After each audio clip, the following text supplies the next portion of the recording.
बिस्मिल्लाहिर्रहमानिर्रहीम। अस्सलाम वालेकुम दोस्तों, गोश्त पाक की शान के बारे में यह प्यारा बयान पूरा ज़रूर सुनना।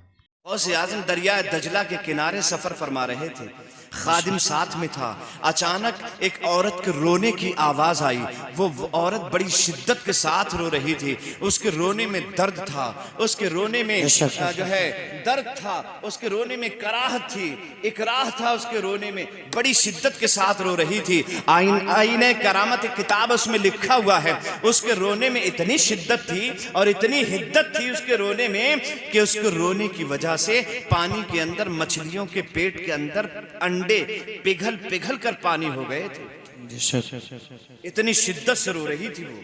उसके रोने से मछलियों के पेट के अंडे पिघल पिघल कर पानी हो गए थे। इतनी शिद्दत से वो औरत रो रही थी। गौसे आजम ने फरमाया, खादिम जरा तफ्तीशे हाल तो करो, ये नबी का उम्मती कैसे रो रहा है? ये मेरे नबी की उम्मत की एक औरत क्यों आंसू बहा रही है? बगदाद की रहने वाली ये औरत किस लिए रो रही है? इसके रोने में इतना दर्द है, मेरा दिल तड़प गया है। अब्दुल कादिर जीलानी बेचैन हो गया है। और गौसे आजम जब बेचैन हो जाए तो कोई ना कोई रास्ता जरूर निकल आता है। खादिम से फरमाया, जाओ पूछ कर आओ क्या बात है, ये औरत क्यों रो रही है? खादिम करीब पहुंचता है और जाकर पूछता है, माँ आप क्यों रो रही हैं? सर झुकाए हुए जुज़ारो कतार रो रही थी औरत। उसने अपनी निगाहें उठाकर देखा तो सामने गौसे आजम का खादिम दिखाई दे रहा था। अर्ज करने लगी, बेटा ये कोई नई बात थोड़ी है कि आज मैं यहाँ रो रही हूँ। दरियाए दजला के इस किनारे पर मैं 12 साल से रोजाना आती हूँ और रोजाना जब तक दिल भर कर रो नहीं लेती हूँ उस वक्त तक मुझे चैन नहीं मिलता है, मुझे सुकून नहीं मिलता है। मैं रोज आती हूँ और रोजाना रोती हूँ, कोई आज नया मामला थोड़ी है। गौसे आजम के खादिम इरशाद फरमाते हैं, आखिर वजह क्या है, तारीख क्या है, मामला क्या है? आप 12 साल से जो रोती हैं इस दरिया के किनारे और दरिया दजला के इस पनघट पर आकर रोती हैं, रोने की वजह क्या है? तो वो औरत कहने लगी, बेटा जब तुम पूछ ही रहे हो तो सुनो। वो दिन मुझे अच्छी तरह याद है। ऐन जवानी के आलम में मैं सुहागन से अभागन हो गई थी। अचानक मेरे शौहर ने मुझे खैर बात कह दिया। मेरे शौहर का इंतकाल हो गया और जवानी के आलम में मैं बेवा हो गई। लेकिन मेरे शौहर की एक निशानी बेटे की शक्ल में मेरे पास मौजूद थी। उसे मैंने अपने सीने से लगाया, अपनी जिंदगी का सरमाया समझते हुए उसकी परवरिश करना शुरू कर दी। मैं घर घर जाती थी, मेहनतें करती थी, मजदूरियां करती थी, मशक्कतें करती थी, लोगों की यहाँ खिदमतें करती थी। उससे जो हासिल होता था वो मेरे बच्चे का जरिया माश बना करता था। और आखिरकार उन फवाने शबाब को मेरा बच्चा पहुंचने लगा, मेरे बच्चे की नश्व नुमा होने लगी। देखते ही देखते मेरा नौजवान उन फवाने शबाब को पहुंचा। वो कड़ियल खूबसूरत नौजवान 18 साल की उम्र हो गई। मैंने अपने बच्चे की शादी करने के ख्वाब देखना शुरू कर दिए। बड़ा हसीन था मेरा शहजादा, बड़ा प्यारा था मेरा शहजादा। मैं सुबह को उठती तो आंखें उसी का चेहरा उसी का चेहरा देख के आंखें खोला करती थी और जब सोती थी तो उसका चेहरा देख के आंखें बंद किया करती थी। वही तो मेरी जिंदगी का इकलौता सहारा था। आखिरकार मैंने अपने बच्चे के रिश्ते की तलाश शुरू कर दी। मेरी तलाश मुकम्मल हो गई और दरिया दजला के उस पार से मेरे बच्चे की शादी तय हो गई। मैं दुल्हन को देख के आइदा हो गए तो रुखसती का वक्त आया। हजार नाजो अंदाज के साथ मेरे बच्चे की दुल्हन को उसके घर वालों ने रुखसत किया और रुखसत करके मेरा बेटा दुल्हन को लेकर बारातियों के साथ में घर वापस आ रहा था। दरियाए दजला को फिर उबूर करना था।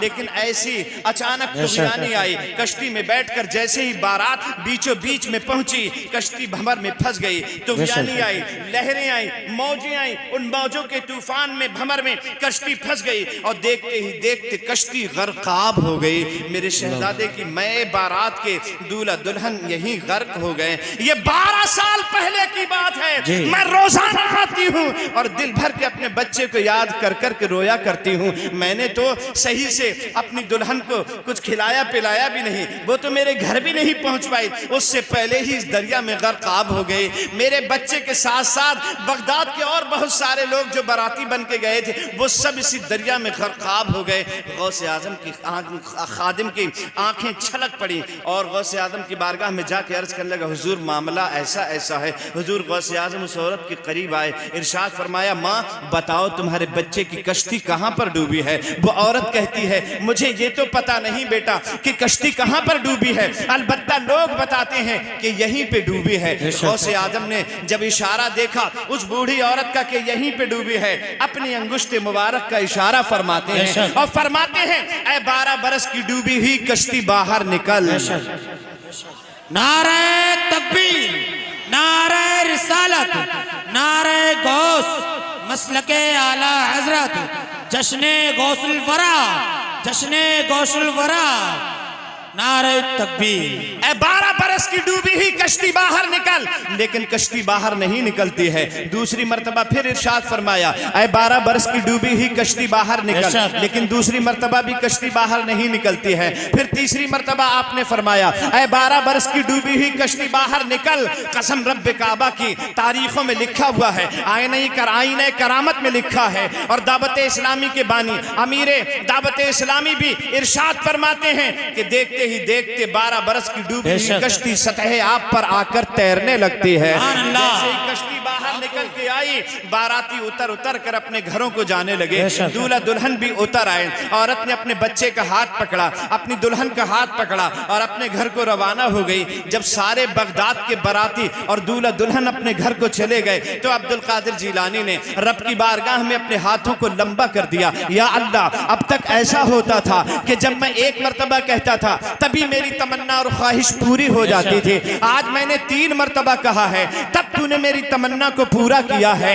आवाज आती है, ए अब्दुल कादिर जिलानी, अगर हम चाहते तो पूरी कायनात को एक लम्हे में पैदा कर सकते थे, लेकिन हमारा ये उसूल है, हमने पूरी कायनात को 6 दिन में बनाया है। जब तुमने पहली मर्तबा कहा था तो हम गोश्त इकट्ठा कर रहे थे, जो गोश्त दरिया के जानवर खा गए थे, दरिया की मछलियां खा गई थी। जब तक तुमने दूसरी मर्तबा कह दिया, हमने बारातियों को सजाया, दूल्हा दुल्हन को सजाया। जब तक तुमने तीसरी मर्तबा कह दिया और हमने कश्ती को बाहर निकाल दिया। नारे तकबीर, नारे रिसालत, नारे गौस, गौसे आजम की करामत, नारे तकबीर, नारे रिसालत। माशाअल्लाह, बहुत खूब। ताजदार अहले सुन्नत कहते हैं, जो तुमसे न मांगे तो फिर किससे मांगे? बेशक। जो तुमसे न मांगे तो फिर किससे मांगे? कहीं और भी है गली गौसे आजम। वाह। और जो डूबी थी कश्ती वो दम में निकाली, जो डूबी थी कश्ती वो दम में निकाली, तुझे ऐसी कुदरत मिली गौसे आजम। बहुत खूब, माशाअल्लाह। हमारे यहाँ जो भी है, जो भी बुजुर्ग है हमारे यहाँ लाजवाब है। बेशक, बहुत खूब। जो भी बुजुर्ग है वो लाजवाब है। जल्दी बोलो, लाजवाब, लाजवाब है। जवाब कहीं नहीं है। पूरी दुनिया वहाबियत के पास हमारे बुजुर्गों का जवाब नहीं है। बेशक। और बुजुर्ग तो बदमजहबों में होते ही कहाँ हैं? जल्दी बताओ। बुजुर्ग जो होते हैं वो तो सुन्नियों में ही होते हैं, पाए जाते हैं। बेशक। TTS में बुजुर्ग होते हैं और कहीं तुम्हें नहीं मिलेंगे। किसी के बुजुर्गों की कब्रों में इतने बड़े बड़े छेद हैं जिसमें से सांप निकलते और जाते हैं, जाते और आते। हाँ, जाके देखिए मौलवी अशरफ अली थानवी की कब्र, सांप निकलता है, घुसता है, निकलता है, घुसता है। सांप के रहने की जगह है। और देखो इमाम अहमद रजा। बेशक, बहुत खूब, क्या बात है नहीं? क्या शान है आला हजरत की। बेशक। बोलो। पीछे दुश्मन पड़े थे, पड़े रह गए जी। पीछे दुश्मन पड़े थे, पड़े रह गए, फिर भी झंडे रजा के गड़े रह गए। बहुत खूब। पीछे दुश्मन पड़े थे, पड़े रह गए, फिर भी झंडे रजा के गड़े रह गए। छोटा करने की लोगों ने की कोशिशें, आला हजरत बड़े थे, बड़े रह गए। बहुत बेशक, क्या बात है। और बाद मरने के मेरे दोस्त इतना काम कर देना, बाद मरने के मेरे दोस्त इतना काम कर देना, बाद मरने के मेरे दोस्त इतना काम कर देना, मेरे रुखसार पर मेरे नबी का नाम लिख देना। बाद मरने के मेरे दोस्त इतना काम कर देना, मेरे रुखसार पर मेरे नबी का नाम लिख देना और भगाना हो अगर नजदी वहाबी देवबंदी को तो दरवाजे पे बस अहमद रजा का नाम लिख देना। नारे तकबीर, नारे रिसालत, इश्क मोहब्बत, नारे तकबीर, नारे रिसालत।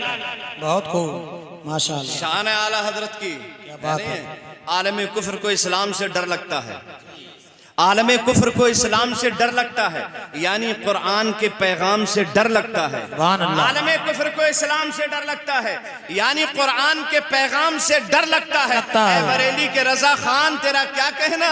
क्या बात है, बहुत खूब, सुभान अल्लाह। आलम कुफ्र को इस्लाम से डर लगता है, यानी कुरान के पैगाम से डर लगता है। ए बरेली के रजा खान तेरा क्या कहना। नजदियों को तो तेरे नाम से डर लगता है। बेशक, सुभान अल्लाह, सुभान अल्लाह। बहुत हमारे यहाँ जो भी है वो लाजवाब है, कोई जवाब ही नहीं। अच्छा, लाजवाब क्यों बनता है आदमी। हमारा मामला ये है, सुबह उठते ही हमको साइकिल का हैंडल दिखाई देता है, हाँ, या मोटरसाइकिल की किक दिखाई देती है। मारा किक, पहुंच गया बरेली, समझे। सुबह से शाम तक काम किया और शाम को आए अपने घर, जम के गोश्त उड़ाया, पांव फैलाया, चादर ओढ़ के सो गए। सुबह उठे, फिर सुबह होती है, शाम होती है, जिंदगी यूं तमाम होती है। बहुत खूब, ये हमारा हाल है ना जी। सुबह होती है, शाम होती है, जिंदगी तमाम होती है, यूं तमाम होती है। लेकिन औलिया अल्लाह का मामला ये नहीं। औलिया अल्लाह का मामला ये है, जहां से जैसे जिस तरह जब इस्लाम पे हमला होता है तो ये औलिया अल्लाह ही उसका जवाब देते हैं। बेशक, सुभान अल्लाह। इसलिए इनके रुतबे बड़े होते हैं जी। इस्लाम पर होने वाले हर एतराज का जवाब ये देते हैं, इसलिए इनके रुतबे बड़े होते हैं। बड़े होते हैं। इस्लाम पे होने वाले हर हमले के लिए ये तैयार रहते हैं। बेशक। आला हजरत सारी जिंदगी तैयार रहे। बोलो भाई। वीडियो को लाइक करो, शेयर करो और चैनल पर नए हो तो सब्सक्राइब करके बेल आइकन जरूर दबा दो।